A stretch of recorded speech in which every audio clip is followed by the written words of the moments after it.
देखें कि भाई हम कथाओं में, भजनों में अंत में हर हर महादेव हाथ क्यों ऊंचा करते हैं? जब भी आप हाथ आकाश की ओर उठाते हैं तब आप देखिएगा उस हाथ के अंदर ब्रह्मांडीय ऊर्जा के पांचों तत्व के प्रवेश के कारण जितने घंटे आपने बैठ के शक्ति का व्यय किया भजन में, कथा में, उतने से भी ज्यादा शक्ति एक क्षण के अंदर आपके अंदर प्रवेश हो जाती है। तो अपनी हर क्रिया का कोई ना कोई एक कारण है और उस कारण को समझ लो तो जिंदगी सफल होने में देरी नहीं है। अब हमने पहले भी देखा कि भाई आश्लेषा नक्षत्र के अंदर दो सांपों का जुड़ा हुआ चिन्ह रोग हरने वाला, शत्रु भय से मुक्त करने वाला, ऋण मुक्त करने वाला होता है। इसको पहले भी देखा, ये पूरा एपिसोड देखा हमने, वो दूसरे बार, पिछली बार भी बताया, अब भी बताया।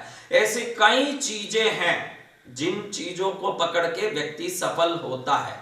सफल होने में भारतीय संस्कृति क्या कहती है और विदेशी संस्कृति क्या कहती है, इसको अच्छे से आप देखोगे तो विदेशी संस्कृति के पास कोई भी ऐसी लाठी नहीं है जो लंगड़े को आधार बन सके, जो एक डिसेबल्ड को कोई ना कोई एक सहारा दे सके। लेकिन भारत के पास ऐसे लाखों लाठियां हैं और विभिन्न प्रकार के अलग अलग लोगों के लिए अलग अलग लाठियां तैयार करने वाला कोई फैक्ट्री है इस दुनिया में, तो वो भारतीय धर्म है, जहां हर एक व्यक्ति के लिए अपने हिसाब से लाठी है। कोई बोलता है कि मेरे को ये लकड़ी का लाठी पसंद नहीं, ले भाई तू ये लकड़ी पकड़, मुझे ये साइज का लाठी पसंद नहीं, तू ये साइज पकड़, मुझे ये ऊंचाई का लाठी पसंद नहीं, ये ऊंचाई पकड़, मुझे ये गांठ वाला लाठी पसंद नहीं, बिना गांठ का लाठी पकड़। यानी विभिन्न क्रियाएं, विभिन्न आराधना, विभिन्न साधना। अगर ये कुछ भी नहीं कर सकता है तो तंत्र में ऐसी ऐसी चीजें बताई गई है। मैं कुछ तंत्र के बारे में आगे के एपिसोड में बताऊंगा कि कौन सी जड़ी क्या काम करती है। आप आश्चर्य में पड़ जाओगे कि जिंदगी भर रगड़ के जो काम नहीं हुआ, उस तंत्र के उस जड़ी से आपका वो काम तुरंत 3 दिन या 5 दिन में हो जाता है। अब ये कैसे संभव है महाराज?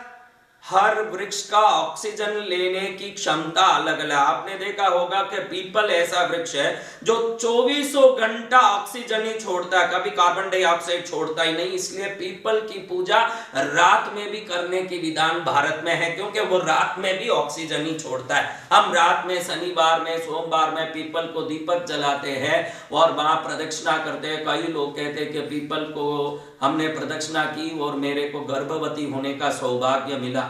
उस ऑक्सीजन का जो स्तर है, उस वायु का जो क्वालिटी है, हमारे शरीर में रहे हुए कोषों को जगाने की ताकत रखती है। वायुमंडल में जो ऑक्सीजन है वो ऑक्सीजन समस्त पृथ्वी का, ब्रह्मांड का एक ऐसा अलाइंड ऑक्सीजन है वो जो सबको समान मिलता है। वृक्ष जब किसी कार्बन डाइऑक्साइड को अपने में ग्रहण करते हैं और फिर जो वो ऑक्सीजन छोड़ते हैं, उसमें उनका जल तत्व, अग्नि तत्व, आकाश तत्व और पृथ्वी तत्व मिश्रित ऑक्सीजन जो होता है वो वायुमंडल में रहे हुए वायु में नहीं होता। इसलिए भारत विभिन्न वृक्षों की पूजा करता है। बट सावित्री व्रत करता है, पीपल की पूजा करता है, देवी पूजा करने नीम की पूजा करता है, भारत में तुलसी की पूजा है, विभिन्न पौधे और पेड़ की पूजा करने वाला भारत।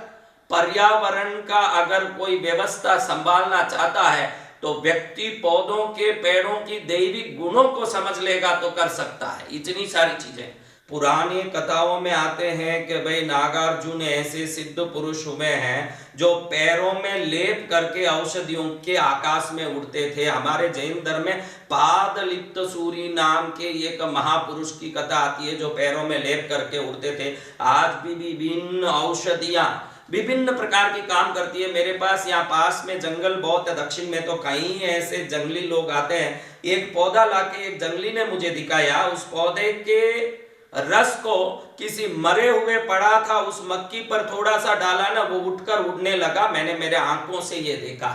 ये भारत की जो आयुर्वेदिक जड़ी बूटियों का ज्ञान है, इसको अगर हम व्यवस्थित कर लें तो कैंसर की कीमोथेरेपी देने की, विभिन्न प्रकार की बीमारियों में विभिन्न प्रकार के इलाज करके निराश होने की कभी नौबत नहीं आ सकती है, मैं गारंटी से कह सकता हूं।